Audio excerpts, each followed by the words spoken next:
Welcome to active contracts Tamil. So என்னோட name Krishnamurthy. நான் SEBI register advisor கிடையாது. இந்த வீடியோ உங்களுக்கு ஒரு எஜுகேஷ்னல் பர்பஸ்க்காக மட்டுமே. ஸோ நாளைக்கான ஜீரோ டு ஹீரோ பார்க்குறதுக்கு முன்னாடி ஏன் எப்போவுமே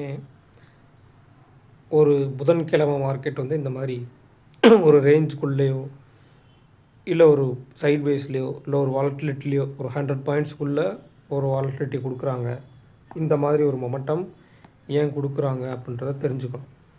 சரிங்களா?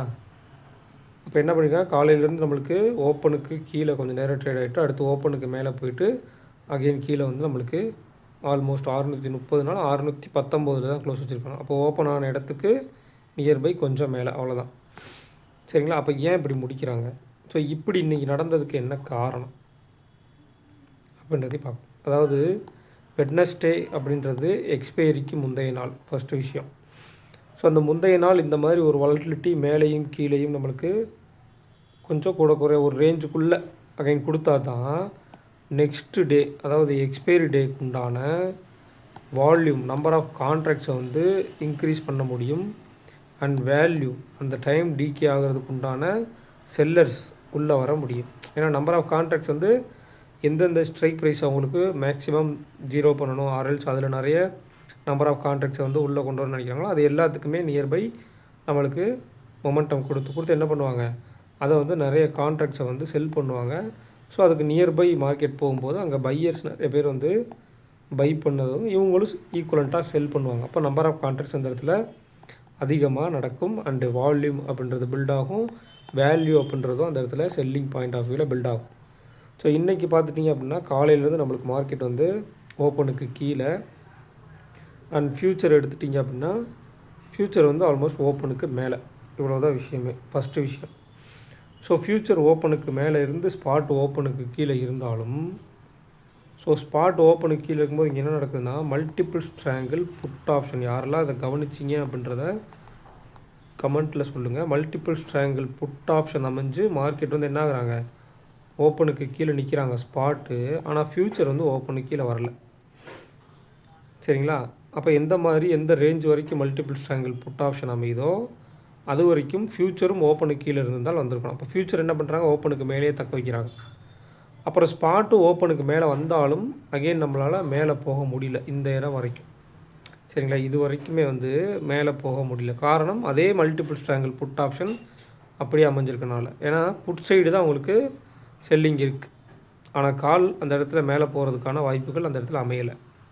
சரிங்களா? மல்டிபிள் ஸ்ட்ராங்கிள் புட் ஆப்ஷன் மட்டும்தான் இருக்குது. அகெயின் இந்த இடத்துக்கு மேலே நம்மளுக்கு மல்டிபிள் ஸ்ட்ராங்கிள் கால் ஆப்ஷன் அமையுது.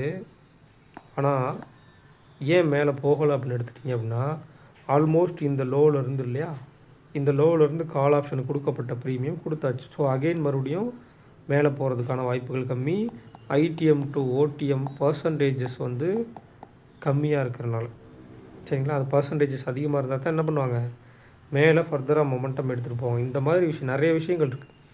இதுவே இன்றைக்கி டேபிள் என்ன மாதிரி அமைச்சிருக்காங்க, நாளைக்கு கொஞ்சம் டிஃப்ரெண்ட்டாக அவங்க முடிச்சிட்டாங்க அப்படின்னா இதே மாதிரி டேபிள் இருந்துச்சு கண்டினியூ ஆச்சு அப்படின்னா நாளைக்கு இப்போ காலையில் வந்து மல்டிபிள் ஸ்ட்ராங்கிள் புட் அமைஞ்சு மார்க்கெட் வந்து என்ன நாங்கள் ஓப்பனுக்கு கீழேயும் ஃப்யூச்சர் வந்து ஓப்பனுக்கு மேலே இருந்தாங்க. இன்றைக்கி வந்து பார்த்திங்கன்னா மல்டிபிள் ஸ்ட்ராங்கிள் கால் க்ளோசிங் டைமில் மல்டிபிள் ஸ்ட்ராங்கிள் கால் இருக்காங்க. ஸோ கால் ஆப்ஷன் அமைஞ்சு நாளைக்கு ஃப்யூச்சர் ஓப்பனுக்கு கீழேயும் ஸ்பாட்டு வந்து ஓப்பனுக்கு மேலேயும் ட்ரேட் ஆகிட்டாங்கன்னா இன்றைக்கி நடந்த மாதிரியே ஒரு சைட் பேஸ் மூமெண்ட்டுமே நடந்தது. ஸோ ப்ரீமியம் கொடுத்தாலும் பெருசாக கொடுக்க மாட்டாங்க, டிகேன்றது அதிகபட்சமாக இருக்கும். ஸோ இப்போ மார்க்கெட் நீங்கள் எடுத்துகிட்டிங்கன்னா 24,600, சரிங்களா, அந்த இடத்துல தான் இன்றைக்கி காலையில் நியர்பை ஓப்பன் வச்சுக்கலாம். அப்போ இந்த 89 ரூபாயில் ஓப்பன் ஆன ப்ரைஸ்லேருந்து ஹை விட்டுறலாம். இந்த ஹையை வந்து நீங்கள் மேட்ச் பண்ணணும். ஓப்பன் ஆன ப்ரைஸ்லேருந்து இவங்க எவ்வளோ டிகே ஆகிருக்காங்க, இவங்களுக்கு எவ்வளோ கொடுக்கப்பட்டிருக்குன்னு பாருங்கள். ஸோ 63 ரூபாயிருந்து இவங்களுக்கு எவ்வளோ 20 ரூபா கொடுத்து 83 ரூபா, 20 ரூபா தான் கால் ஆப்ஷனுக்கு கொடுக்கப்பட்டிருக்கு. ஆனால் புட் ஆப்ஷனில் கிட்டத்தட்ட 49 பாயிண்ட் டிகே ஆகிருக்கு. ஸோ ஃப்யூச்சர் ஓப்பனுக்கு மேலே நின்றனால எதனால் இப்படி பண்ணுறாங்கன்னா ஸ்பாட்டை வந்து ஓப்பனுக்கு கீழே வச்சுட்டு ஸ்பாட் மூலயமா இன்ஃப்ளூயன்ஸ் பண்ணி, சரிங்களா, இன்ஃப்ளூயன்ஸ் பண்ணி நம்பர் ஆஃப் கான்ட்ராக்ட்ஸை வந்து அதிகப்படுத்துவாங்க. அப்போ ஸ்பாட் கீழே இருக்குன்னா நம்ம மேக்ஸிமம் ரீட்டைலர்ஸ் என்ன நினைப்பாங்க, மார்க்கெட் கீழே போகுதுன்னு சொல்லி புட் ஆப்ஷனை பை பண்ணுவாங்க. அந்த இடத்துல வந்து செல்லர்ஸ் வந்து செல் பண்ணி இன்ஃப்ளூயன்ஸ் பண்ணி அதை பேஸ் பண்ணி பண்ணுவாங்க. ஆனால் ஃப்யூச்சர் என்ன இருக்கும், ஓப்பனுக்கு மேலே இருக்கும். அப்போ ஃப்யூச்சரை பேஸ் பண்ணி ஆப்ஷன் ப்ரீமியம் ரன் ஆகுது. அதாவது இங்கே volume and contracts, number of contracts, active contracts இது எல்லாமே பில்ட் ஆகுறது ஸ்பாட்டை பேஸ் பண்ணி. ஏன்னா ஸ்பாட்டை பேஸ் பண்ணி தான் மேக்ஸிமம் ஆப்ஷன் ட்ரேடிங்கிறது நடக்கும். ஆனால் ப்ரைஸ் மூவ் ஆகுறது ஃப்யூச்சரை பேஸ் பண்ணி. ஸோ ஃப்யூச்சர் வந்து ஓப்பனுக்கு மேலே இருந்தனால புட் ஆப்ஷனுடைய டிகே வந்து அந்த இடத்துல அதிகமாக இருந்தது. ஸோ ஈவினிங் கடைசியாக வந்து கால் ஆப்ஷனுக்கு ஒரு மொமெண்டம் கொடுத்துட்டு திருப்பி கொண்டாந்து முடிச்சுக்காங்க. அப்போ கிட்டத்தட்ட 116 போனவங்க 83 கொண்டு வந்து க்ளோஸ் வச்சுக்கிறாங்க. ஸோ கொஞ்சம் கேர்ஃபுல்லாக இருக்கணும். இந்த மாதிரி கான்ட்ரடிக்ஷனாக ஒரு இண்டெக்ஸ் இருக்கும்போது ரொம்பவுமே கேர்ஃபுல்லாக இருக்கும். அப்போ இதில் இருக்கக்கூடிய நம்ம எட்ஜஸ் என்னென்னு பார்க்கணும். சரிங்களா? ஓவரால் நம்மளுக்கு மார்க்கெட் முடிஞ்சிருக்க இடம் 619. அப்போ 600 நியர்பை ஸ்ட்ராடலுக்கு உட்பட்டு தான் இருக்காங்க. சரிங்களா? 600 ஸ்ட்ராடலுக்கு உட்பட்டு தான் இருக்காங்கன்றப்ப 600 ஸ்ட்ராடலே எடுத்துக்கலாம். அப்போ 600 ஸ்ட்ராடலுக்கு 24,650 அது இன்றைக்கியோடைய ஹை. கீழே வந்து 24,550 அதுவும் இன்றைக்கி உடைய லோவுக்கு நியர்பை. அப்போ அதுவே அமைஞ்சிட்டாங்களா? அடுத்ததாக வந்து ஒய்டஸ்ட் எட்ஜ் ஸ்ட்ராடலுடைய மிட் பாயிண்ட் வந்து 600 ஸ்ட்ராடல் அப்படின்னா 600 தான். அதேமாதிரி ஒய்டஸ்ட் எட்ஜுடைய மிட் பாயிண்ட் வந்து 24,600. இப்போ பாருங்கள் எல்லாமே 24,600 மையப்படுத்தியிருக்கு. 24,600 ஸ்ட்ராடல் அண்ட் மேலே 25,700, கீழே 25,500, நடுவில் இந்த இடத்துல 25,650, இங்கே 25,550. ஸோ எல்லா ஸ்ட்ரைக் ப்ரைஸில் எடுத்து மார்க்கெட் வந்து நெருக்கமாக நிற்க வச்சுருக்காங்க. இதே தான் எப்போ லாஸ்ட் வீக்கில் இதே மாதிரி தான் டேபிள் அமைஞ்சாங்க. ஸோ அப்போ சினாரியோ எப்படி இருந்துச்சுன்னு பார்க்கணும். இப்போ எப்படி இருக்குன்னு பார்க்கணும். இப்போ வந்து எப்படி இருக்குன்னா வீக்லியில் மார்க்கெட் ப்ளஸ். சரிங்களா? வீக்லியில் ப்ளஸில் இருக்காங்க. மந்த்லியில் ஓப்பனுக்கு கீழே. இதை நீங்கள் நல்லா டிஃப்ரென்ஷியேட் பண்ணி பார்த்தீங்கன்னா தெரியும். வீக்லியில் நம்மளுக்கு வீக்லி கேண்டில் இது. ஸோ வீக்லியில் ஒரு பாசிட்டிவ். சரிங்களா? ஓப்பனுக்கு மேலே இருக்காங்க.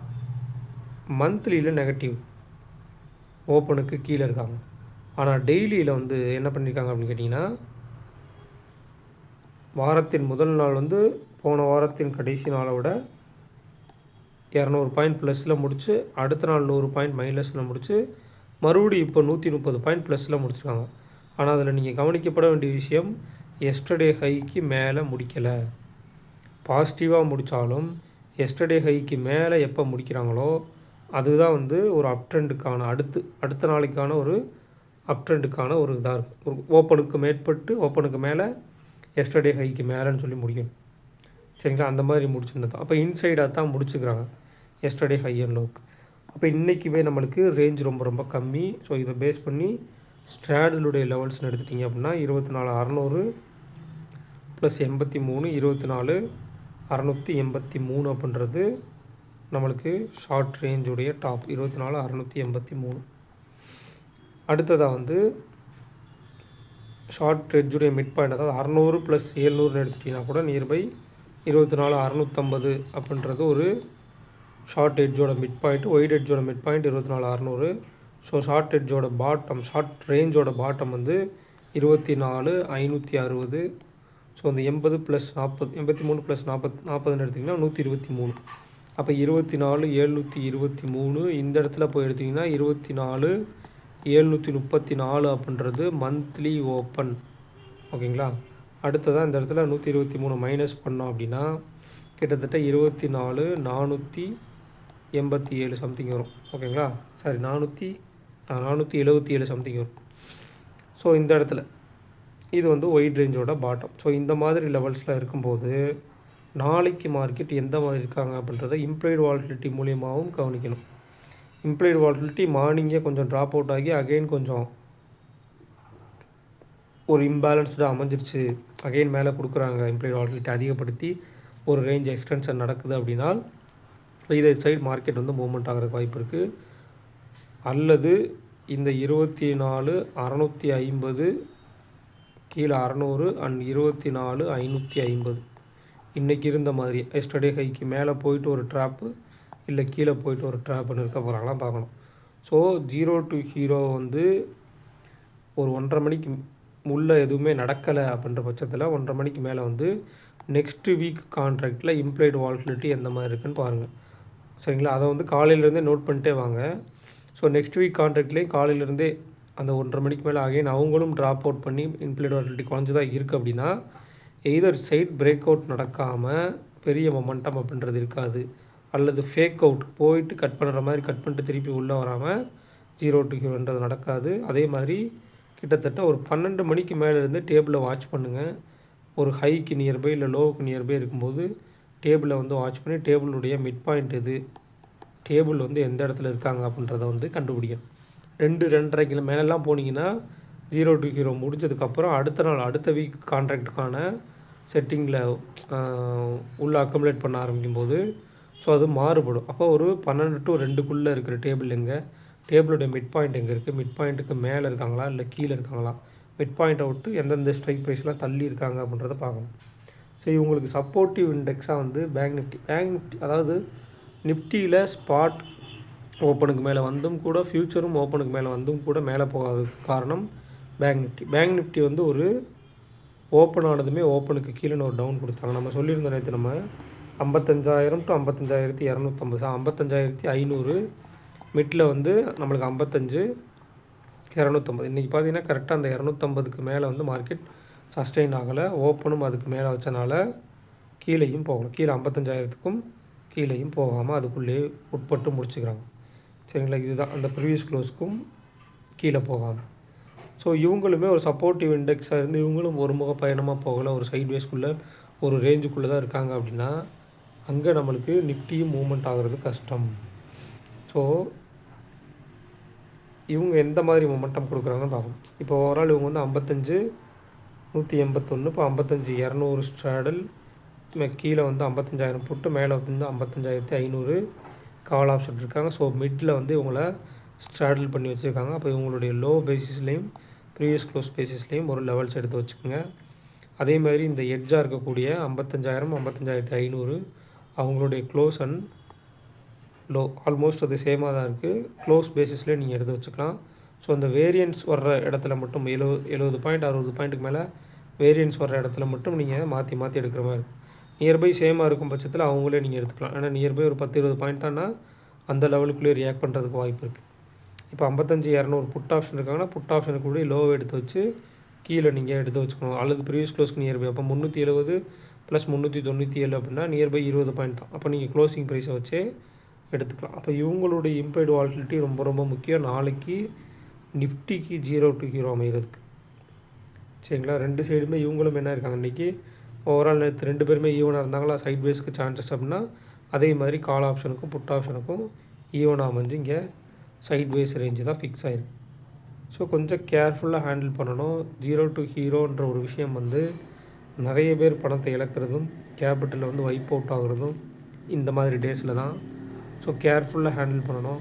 சப்போஸ் அன்னைக்கு கான்ட்ராக்டில் வந்து உங்களுக்கு எதுவும் இஷ்யூஸ் இருக்குது, அந்த கான்ட்ராக்டில் வந்து காமா எஃபெக்ட் இருக்குது, சீக்கிரம் மொமெண்டம் ஆகுது, ஸ்டாப் லாஸ் வந்து கொஞ்சம் சீக்கிரமாக வந்து ஹண்ட் ஆகிற மாதிரி இருக்குன்னா நீங்கள் நெக்ஸ்ட் வீக் கான்ட்ராக்டை வந்து எடுத்துக்கலாம். நெக்ஸ்ட் வீக் கான்ட்ராக்ட் எடுத்துகிட்டு நெக்ஸ்ட் வீக் கான்ட்ராக்ட் உண்டான ஆக்டிவ் கான்ட்ராக்ட்ஸ் எடுத்து வாட்ச் பண்ணுங்கள். ஆனால் நெக்ஸ்ட் வீக் கான்ட்ராக்ட் உண்டான ஆக்டிவ் கான்ட்ராக்ட்ஸ்க்கு மிட் பாயிண்டில் இந்த வீக் எக்ஸ்பைரி நடக்காது. நிறைய பேர் அதுதான் கேட்குறீங்க.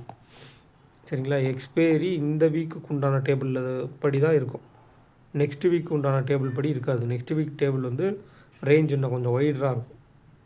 ஸோ அவங்க வந்து ஒரு பொசிஷனை ஒரு ஸ்ட்ரைக் ப்ரைஸை வந்து நம்பர் ஆஃப் கான்ட்ராக்ட்ஸை இன்க்ரீஸ் பண்ணுறதுக்காக அந்த ஸ்ட்ரைக் ப்ரைஸ்க்கு நியர்பை மார்க்கெட்டை கொண்டு போகலாம். இன்ஸ்டிடியூஷன்ஸ் வந்து மார்க்கெட்டை மூவ் பண்ணி கொண்டு போகலாம். ஸோ ஒரு ப்ரீமியம் ஒரு ஸ்ட்ரைக் ப்ரைஸை தாண்டி இன்னொரு ஸ்ட்ரைக் ப்ரைஸ் போகும்போது மார்க்கெட் எந்த இடத்துலேருந்து எந்த இடத்துல ஏறியிருக்காங்க.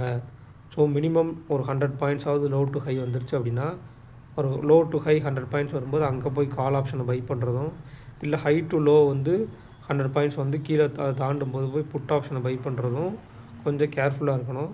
ஒருவேளை அந்த இடத்துல மேலே லோ டு ஹையோ இல்லை ஹை டு லோவோ வந்து அங்கே வந்து ஒரு சைட் வேஸ் போடுறாங்க அப்படின்னா ஆல்மோஸ்ட் அங்கே வந்து டிகேன்ற ஒரு விஷயம் நடக்கும். அப்போ டிகேன்ற ஒரு விஷயம் நடந்து வந்த திசையை நோக்கி திருப்பி ரெக்கவர் ஆகுறாங்களா இல்லை அதை பிரேக் பண்ணி கீழே போகிறாங்களா, அதுக்கு டேபிள் எப்படிலாம் செட் பண்ணுறாங்க அப்படின்றதெல்லாம் பார்க்கணும். முக்கியமாக மார்க்கெட் வந்து ஓப்பனுக்கு மேலேயா கீழேயா, ஸ்பாட்டும் சரி ஃப்யூச்சரும் சரி ஓப்பனுக்கு மேலேயா கீழேயான்றதை நோட் பண்ணுங்கள்.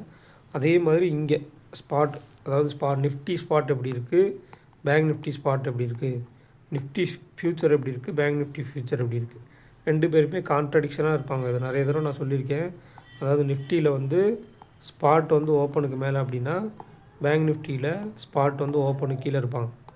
சரிங்களா? நிஃப்டியில் வந்து ஃப்யூச்சர் வந்து ஓப்பனுக்கு கீழே அப்படின்னா பேங்க் நிஃப்டியில் ஃப்யூச்சர் வந்து ஓப்பனுக்கு மேலேன்னு இருப்பாங்க. ஸோ இந்த மாதிரி மாறி மாறி அமைச்சாங்க. உங்கள் ஸ்பாட் ஓப்பனுக்கு மேலே, இந்த ஸ்பாட் ஓப்பனுக்கு கீழே, இந்த ஃப்யூச்சர் ஓப்பனுக்கு கீழே, அந்த ஃப்யூச்சர் வந்து ஓப்பனுக்கு மேலே, இப்படி அமைஞ்சாலும் மார்க்கெட் வந்து ஒரு சைட் வேஸ் ரேஞ்சோ ஒரு சின்ன ரேஞ்ச் பவுண்ட் ரேஞ்சு உள்ளே மாட்டிட்டு சைட் வேஸில் போட்டு டிகே ஆகி அன்றைக்கி 0 to ஹீரோவே நடைபெறாமல் இருக்கிறதுக்கு அதிகபட்ச வாய்ப்புகள் இருக்குது. ஸோ அதை வந்து கேர்ஃபுல்லாக பார்க்கணும், பார்த்துட்டு தான் டிசைட் பண்ணணும். ஸோ இந்த வீடியோ பிடிச்சிருந்துச்சி அப்படின்னா லைக் பண்ணுங்கள், ஷேர் பண்ணுங்கள், சப்ஸ்கிரைப் பண்ணுங்கள். மறக்காமல் உங்கள் கருத்துக்களை வந்து கமெண்ட் செக்ஷனில் கமெண்ட் பண்ணுங்கள். நன்றி, வணக்கம்.